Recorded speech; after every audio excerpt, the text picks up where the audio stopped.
Assalamualaikum warahmatullahi wabarakatuh. Kembali lagi dengan saya Susilo Nuraji Cokro Darsono.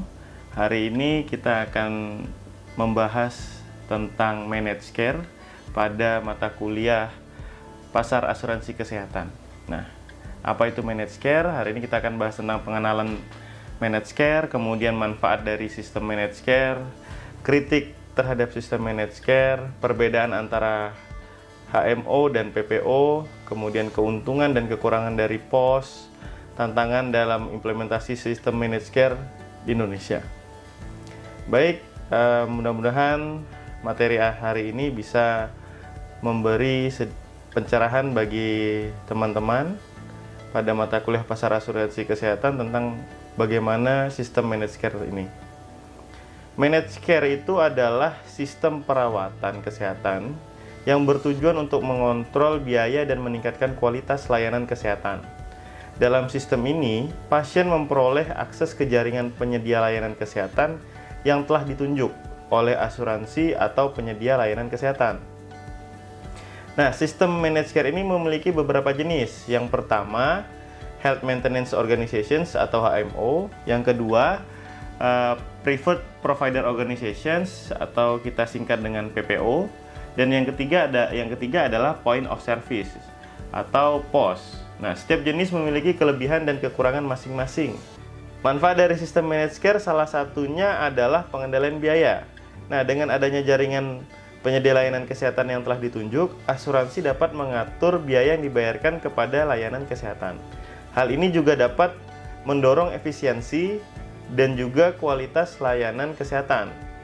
Selain itu, sistem managed care juga dapat memberikan kemudahan bagi pasien dalam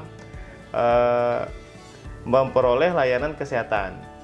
Pasien hanya perlu mengunjungi penyedia layanan kesehatan yang terdaftar dalam jaringan, sehingga mereka tidak perlu khawatir tentang biaya yang tidak terkendali atau kualitas layanan yang buruk. Jadi hampir sama ya seperti sistem BPJS saat ini. Ketika pasien BPJS sudah memiliki daftar layanan atau fasilitas kesehatan tingkat pertama, mereka sudah terdaftar di Vaskes tingkat 1, maka pasien cukup membawa kartunya untuk berobat pada Vaskes tersebut, sehingga mereka tidak perlu khawatir lagi tentang biayanya, dan kualitas layanannya pasti sudah terjamin, itu sesuai dengan standar yang ditunjuk oleh BPJS. Nah, tapi ada kritik juga terhadap sistem managed care. Meskipun managed care ini memiliki manfaat, sistem managed care juga mendapat kritik dari beberapa pihak. Beberapa orang menganggap bahwa sistem ini dapat mengurangi kebebasan pasien dalam pemilihan penyedia layanan kesehatan. Selain itu, beberapa penyedia layanan kesehatan juga merasa bahwa sistem ini dapat mengurangi penghasilan mereka karena asuransi dapat mengatur biaya yang dibayarkan. Nah, sama seperti BPJS yang saat ini, kita sudah terdaftar pada satu vaskes tertentu, sehingga ketika kita ingin berobat hanya bisa pada vaskes yang sudah kita daftarkan, kecuali dalam keadaan darurat. Nah, jadi mungkin itu mengurangi kebebasan kita gitu ya. Kalau misalnya kita tidak senang pada vaskes yang ditunjuk pertama, kita harus merubah lagi gitu untuk berpindah ke vaskes yang lainnya. Jadi kita harus atur dulu, kita daftarkan lagi, kita pindah vaskes baru bisa. Kalau misalnya tidak kita pindahkan vaskes, maka kartu BPJS itu tidak bisa dipakai di vaskes yang lain kecuali dalam keadaan darurat gitu. Nah, terkait penyedia layanan kesehatan yang dapat komplain bahwa penghasilan mereka kurang karena asuransi tersebut sudah mengatur biaya yang dibayarkan, ya wajar karena pihak penyedia kesehatan itu sudah diberi batas biaya yang bisa dikeluarkan untuk satu kali penanganan oleh penyedia asuransi. Nah, namun seiring perkembangan teknologi dan kebutuhan akan pengendalian biaya kesehatan yang semakin meningkat, sistem managed care ini tetap menjadi pilihan populer di Indonesia.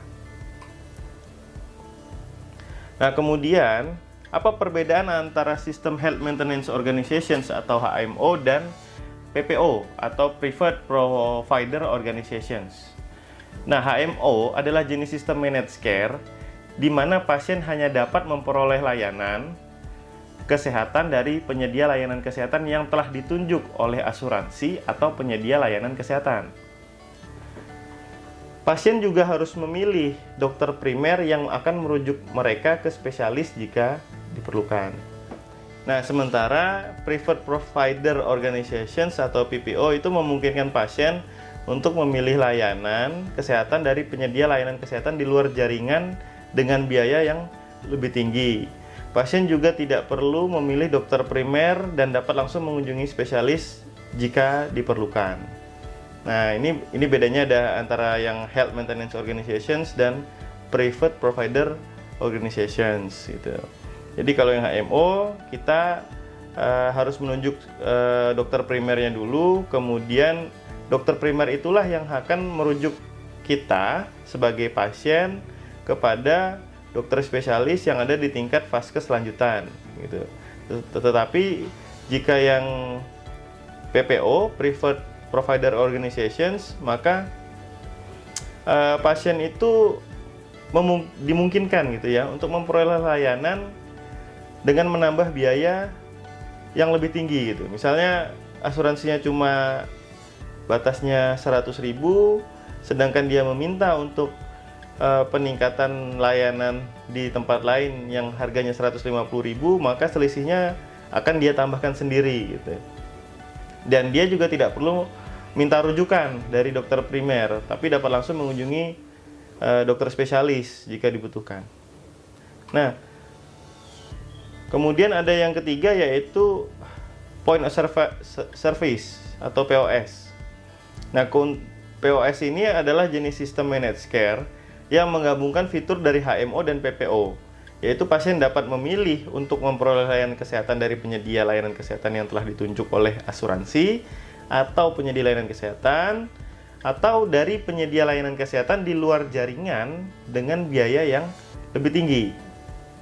Keuntungan dari POS adalah fleksibilitas dalam memilih penyedia layanan kesehatan dan tidak perlu memilih dokter primer. Namun kekurangannya adalah biaya yang lebih tinggi jika memilih penyedia layanan kesehatan di luar jaringan dan kurangnya koordinasi antara penyedia layanan kesehatan di dalam dan di luar jaringan. Jadi selisih biayanya itu ya akan memberatkan pasien seperti itu, atau memberatkan pihak asuransi jika ada klausul tertentu. Nah, kemudian tantangan apa dalam mengimplementasikan sistem managed care ini di Indonesia? Meskipun sistem managed care ini telah digunakan di beberapa negara yang ada di dunia, implementasinya di Indonesia ini masih menghadapi beberapa tantangan. Salah satunya adalah kurangnya pemahaman tentang sistem ini di kalangan masyarakat Indonesia. Selain itu, infrastruktur kesehatan yang belum memadai dan birokrasi yang kompleks juga menjadi faktor yang mempersulit implementasi sistem managed care ini. Namun dengan adanya dukungan dari pemerintah dan pengembangan teknologi yang terus berkembang, implementasi sistem managed care di Indonesia ini dapat berhasil di masa depan. Contohnya, sistem BPJS ini yang dimulai mungkin 10 tahun yang lalu gitu ya, itu sudah membuahkan hasil bahwa kebanyakan orang yang memiliki BPJS itu mereka dimudahkan untuk memiliki akses terhadap layanan kesehatan yang lebih advance gitu ya, dan biayanya juga lebih murah, asalkan mereka mau untuk bertahap, yaitu pertama ke vaskes tingkat 1, kemudian memang jika dibutuhkan ke vaskes selanjutnya, maka dia akan mengikuti prosedur tersebut hingga ke tingkat yang lebih tinggi, dan biayanya kebanyakan ditanggung oleh pihak asuransi. Nah, dan akhir tahun kemarin juga Kementerian Kesehatan juga sudah mengeluarkan kebijakan bahwa semua klinik, baik itu klinik tingkat 1 hingga rumah sakit, tentunya harus menggunakan sistem rekam medis elektronik. Nah, sistem rekam medis elektronik ini diharapkan bisa memudahkan pasien dan juga penyedia layanan kesehatan untuk bersinergi di masa yang akan datang.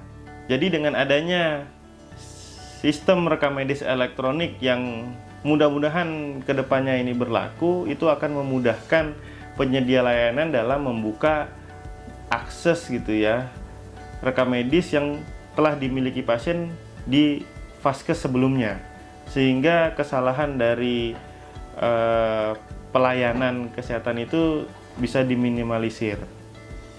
Jadi seperti contohnya waktu saya di Taiwan dulu, kita pergi kemanapun, berbeda klinik gitu, kita sudah tidak perlu lagi untuk mengisi rekam medis secara manual ataupun secara elektronik di tempat klinik yang berbeda, karena rekam medis kita sudah menjadi satu, sehingga kemanapun klinik yang kita tuju, mereka bisa mengakses rekam medis kita. Jadi riwayat penyakit kita sudah bisa dibaca oleh dokter berikutnya gitu, dan itu akan memudahkan diagnosis untuk dokter yang akan memeriksa kita pada saat ini. Oke, mudah-mudahan penjelasan singkat tentang managed care ini bisa mencerahkan teman-teman semua, sehingga Anda bisa jauh lebih paham mengenai tentang managed care yang ada di Indonesia. Sistemnya tadi, intinya tadi ada 3, yaitu HMO, PPO, dan POS.